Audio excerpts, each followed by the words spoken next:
প্রিয়জন ছেড়ে চলে যাবে, বেস্ট ফ্রেন্ড অন্য বেস্ট ফ্রেন্ড বানাবে, ফ্যামিলি প্রবলেম বেরিয়ে যাবে, নিজেকে অনেক ডিপ্রেসড লাগবে, তুমি একাকিত্বে ডুবে যাবে, তবু থেমে থাকা যাবে না, কারণ জীবনের এই লড়াই তোমাকে একাই লড়তে হবে।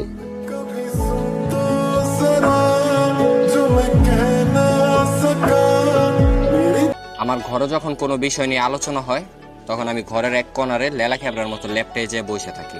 কেন জানেন?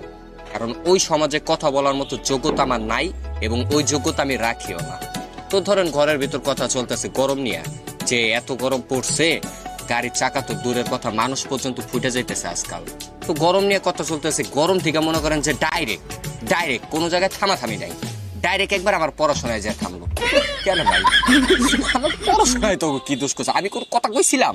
আমি এক কোনারে চুপ করে যাই বই রয়েছি। আমি তোমাকে সমাজে কোনো কথা কইছি না, কোনো বাধা দিছি? আমার পড়াশোনায় কি